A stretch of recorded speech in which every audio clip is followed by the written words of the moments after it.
My name is Valentyna Salukhina. I am an art director in the Ukrainian cultural community, artist and art researcher. When the war found me, I was none of these things, which is interesting because I originally am from the Donetsk region, so the war started for me not in 2022 but in 2014 when I was just on my third year of university studies, and this is the first time when I had to move from Donetsk to Kyiv, where I tried to continue my studies to finish my bachelor's diploma.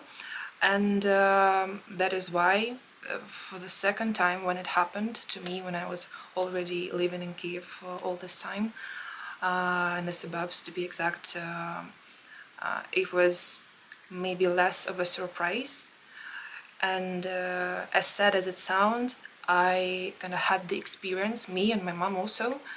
That is why we were really quick to react, and we knew exactly what is going on and how to behave. And this is a bit frightening, how you react to such events when you're not trained to this. I'm completely in humanitarian studies, everything about arts and humanism, everything about idealism of the world peace. It fascinates me, and I'm always about these ideas. But at the same time, when something like that happens, you act on your animal instincts that you're not discovering in yourself on your day-to-day life, which was a bit frightening on this side too. So that is how your personality splits a bit, and at the same time it shows you also as the best human as you could possibly be, because you more often than not prioritize people around you and trying to protect them instead of caring something that you do care about in your everyday life.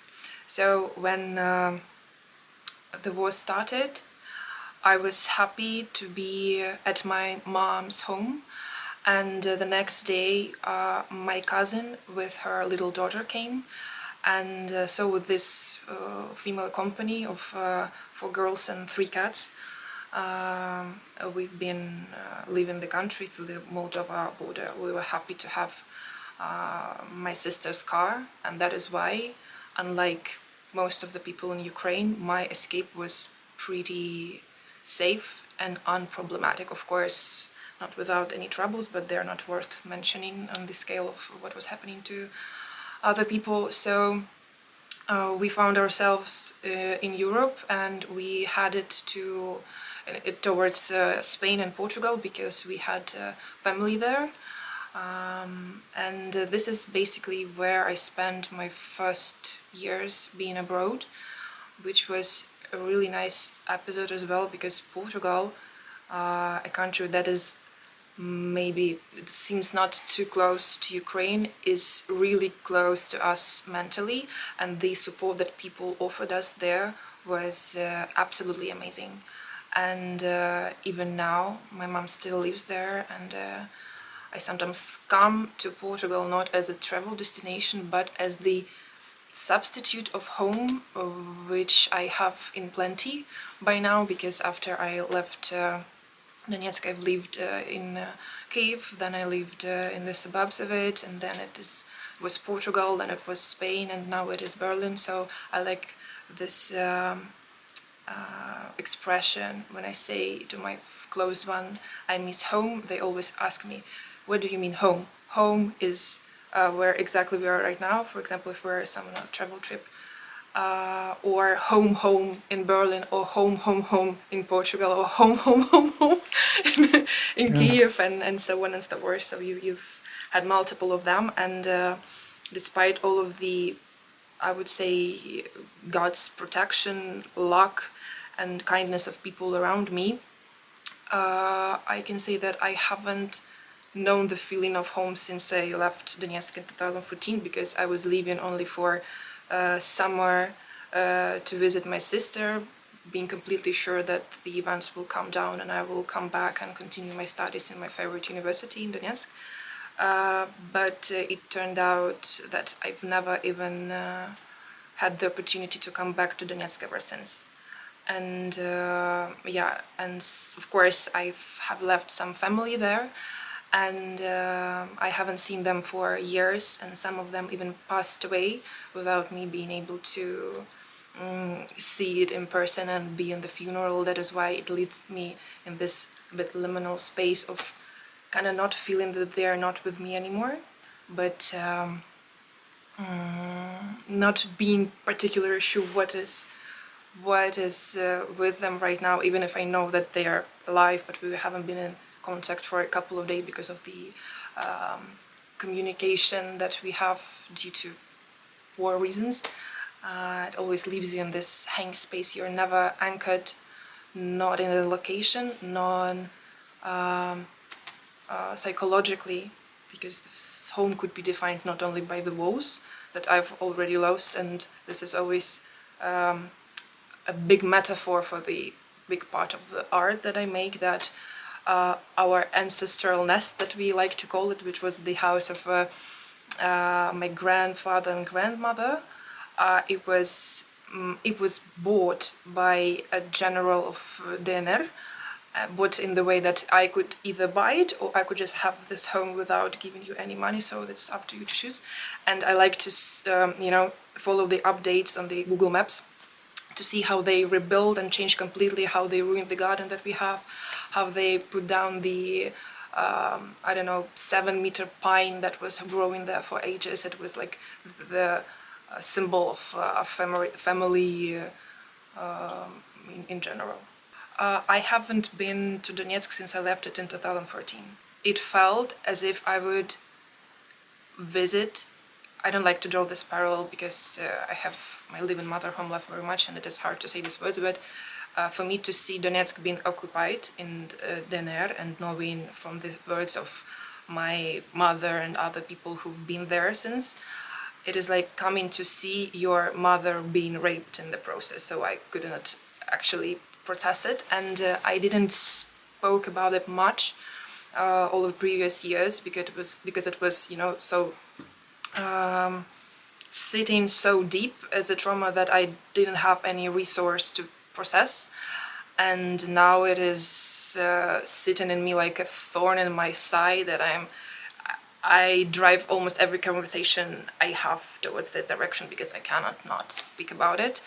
And of course I have a certain big amount of guilt of not visiting, but understanding that I couldn't do it, and now I'm not able to do it because of after the COVID they completely closed the borders, and I have to be, I don't know, maybe some press tour or something. But again, with my activity and everything that I've said about the regime and my strong position about what is happening there, I'm not sure I would leave the sorting camps. So when I came to Portugal, I had 4 really tough months psychologically. It was something in the middle of the repeated PTSD and depression and something else. I don't know. I didn't have access to good psychological help at the time, and what snapped me out of it was basically my exam sessions in my university that I enrolled to a year before. I finished my bachelor's long ago, and I've had pretty good and successful business in creative industry in Ukraine. And after that, of course, it was completely stopped to the force majeure reasons, because I had contracts with big companies by the time, so everything was going really smooth. And after all of the events, when I found myself in Portugal, it was also some kind of reevaluation of what I was doing, because I really loved my job, and it was centered around branding, design for bigger companies, but it put me under the re-evaluation of everything that I center my life around, and kind of being so dedicated to my profession as I was, and understanding that it is basically built around consumerism, and as much as beautiful I try to make it, it really put me again in some identity crisis. something like that. And my friend, who was like a psychologist and coach, she advised me to let my emotions out, and she advised me to go to boxing. And once I decided to do so, I kind of hurt my arm a bit and couldn't do that. And she asked me, what else could you do to express your emotions? And it is like really cheesy story how many artists start with, but I remembered that I started drawing and painting before I started talking or doing anything else, and I've been doing it my whole life except for maybe those academic years. That was really hard because we had a strong education system there, and I just bought canvas and started drawing. This is how my first series of works were created, and it really lifted me up. Also paralleled with the exam sessions at the academy, where I was trying to become a theorist of art, just like of pure love towards it. I had no like professional interest in it, and so for a few months my life was formed only by these ideas, and then I had a strong urge to do something to it, because I know that I can organize things really good. I know how to build like the concepts of big exhibitions and etc., etc. And by the one of the miracles of network that happened a lot in the beginning of the full-scale invasion, I made my first exhibition that I curated. It was a group project that was shown to the Pilecki Institute, the Polish Cultural Institute at the Brandenburg Ghetto. I don't know how it is called in English, sorry. Brandenburg Gate, probably. And it was supported by the Embassy of Ukraine in Germany, and it was like really great success because we sold about 20% of the books, and we also have 20% of everything donated to the big humanitarian fund. And it was also a big sign for me that I was doing the right thing, because on this exact exhibition my first ever work was sold to the museum on Checkpoint Charlie, that is still exhibited there in the frame of the permanent exhibition. And my first like human person collector was the cultural ambassador of Peru, who is a dear friend to me, and this kind of instant recognition and instant affect of what we've done was really a big sign for me that I have to continue that. But I was still living in Portugal, and I came to Berlin to every like 3-4 months to make projects.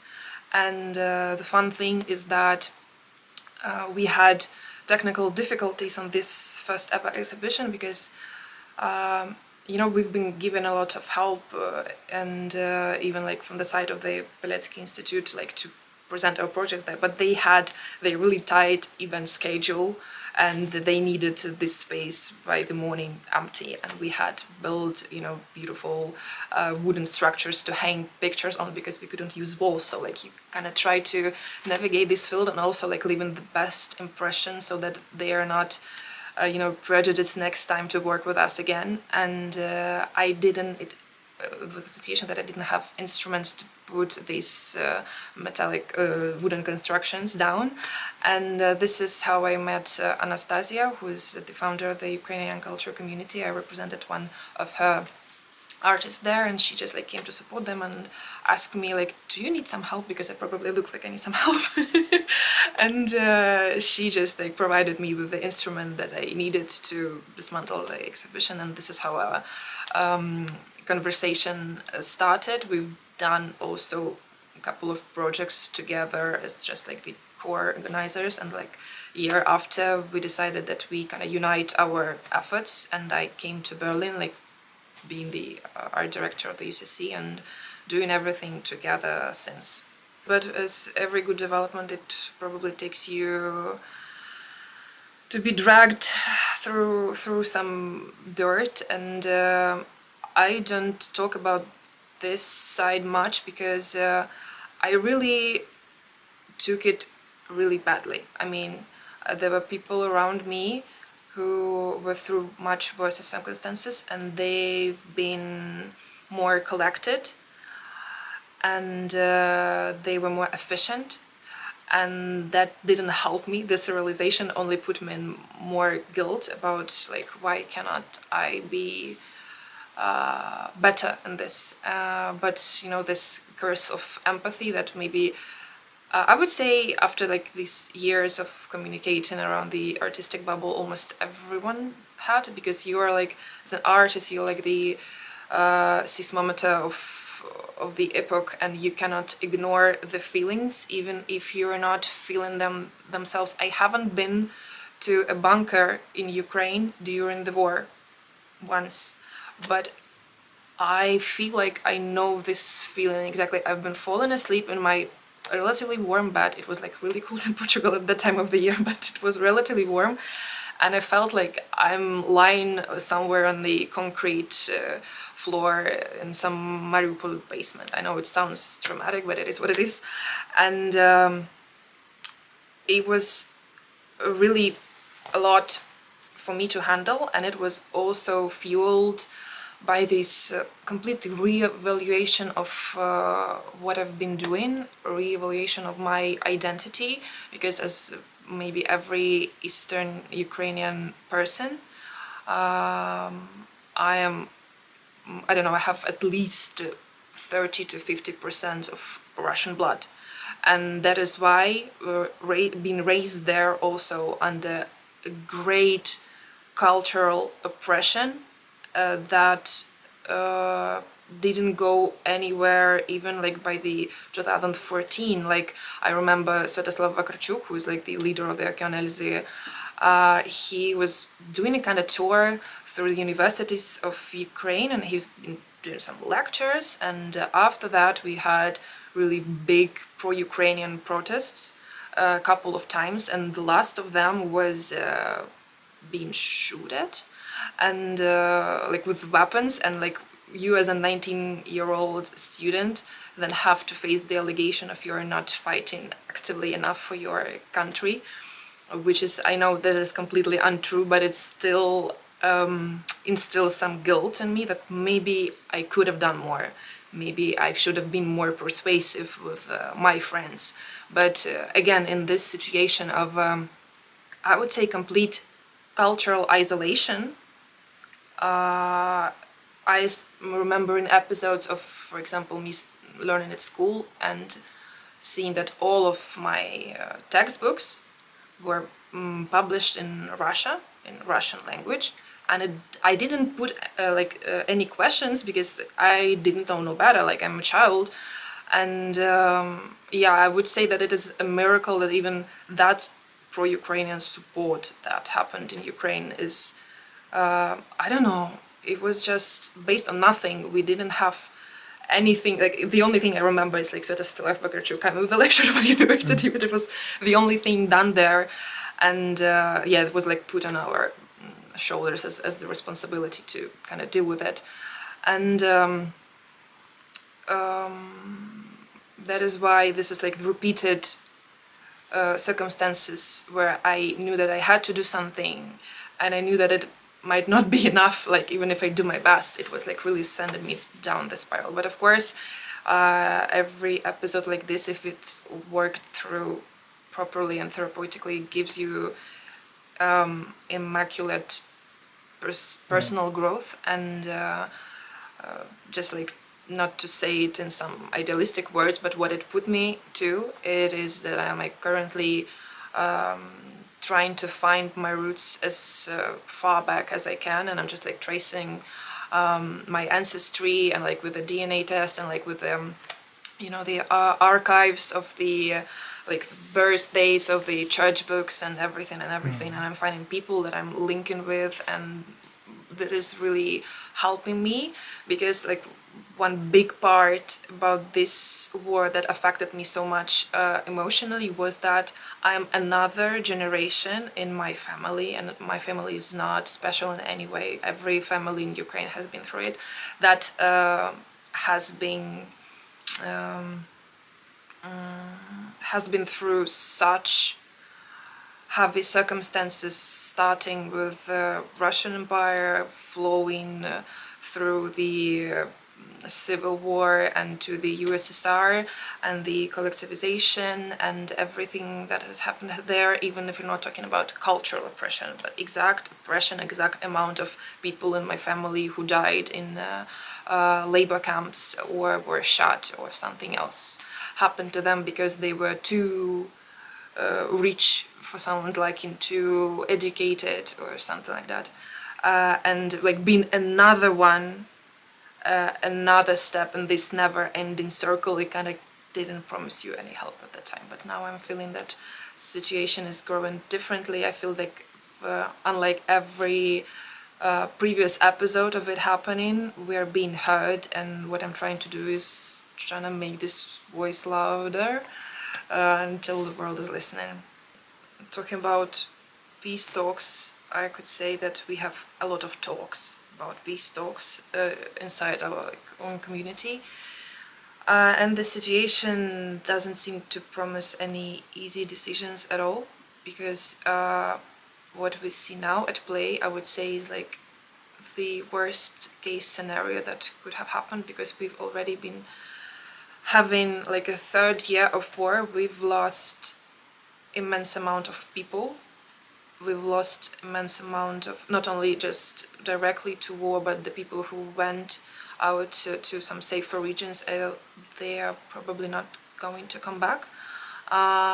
We lost infrastructure, and even like inside of Ukraine there is also a huge crisis. How do people perceive each other, because there always was this division to the east and west that I felt personally, not with my close friends, not with my closest circle, luckily, but I know that it has been the case, and now this division lies more into the line whether you're in Ukraine or not, and again it like puts everyone who's like the diaspora now in the situation where we feel like we need to do even more, just to prove that we're still with you guys, we're still like the belonging to the community of Ukrainians, and we want to contribute, and we want the best future for our country, and we want to come back, and we want to make it even bigger and better than it was before. And on this, at the same time, I understand that people who are constantly under shellings for 3 years, it affects their minds drastically. I mean, a human is a creature that is really adaptable, and it takes these challenges which seem impossible to live under. I remember the first hours of war. I remember when it started, and I was laying in a bathtub without water, but just like because the bathroom was like this is the safest place there, and I was in like finishing some work on my laptop out of just not knowing what else to do. It was a pure shock response, and I fell asleep for what seemed as an eternity, and I wake up, it's been like 2 hours, and I understand like, so it's been like, I don't know, like half a day of war. How is it going to last? I couldn't even extrapolate this feeling to the being the third year already, and of course you do not take it in the same way as you did in the beginning, because your mind has to adapt. It has to kind of push these emotions under for you to actually survive and come back to your day-to-day activities, which is happening in Ukraine. And it is something that you cannot even fathom in your mind if you didn't experience that. And I like really wish every person in the world to never have to do that, but it is just something that you cannot deal with, even like if you have some psychological help. I don't know, like there is no even an answer what we're going to do with that. And I have like close people who are in Ukraine right now, and I also have close people who are on the front line right now. For example, my curator of my master thesis that we did, and that with whom we want to continue to do the PhD together, because I want to apply to my academy, because my topic is again bound to Ukraine, its cultural diplomacy and its like prospects, so it could be practically used in future. I know that he asked his commander for a Starlink to write a review for the dissertation of people that he works with, and him being a person of culture in a way that he his chief editor of the main art magazine in Ukraine, and he's continuing to have this post in the academy, and he's at the same time in the trenches. It is impossible. I don't know how he does it. And I'm really not feeling comfortable to ask him that directly, because I don't know how these people feel, how they do not snap. I would say how do they keep these two parallel lanes, not making them intertwine, and just keeping themselves sane during these events, because doing arts and humanities has always been the task of the privileged who had money and had enough of leisure time just to delve into these ideas. And when you're under, your basic survival is under threat every second of your being there, how can you in the parallel being still into these ideas? And this is a very beautiful thing that is showing people from the best side that you could ever imagine. But the topic of future is really giving us a lot of discussions and little to none answers, because I can even tell you what my position in this is, because I would of course wish for the war to immediately stop. But at the same time, after the 3 years, after all of the destructions on every level possible, on the physical, on the mental, that our nation survived, could we just basically accept that we've lost? It is so contradicts our very nature, our very belief, that accepting those terms would be losing yourself completely, losing yourself, your identity, which is basically what we are fighting for in this war.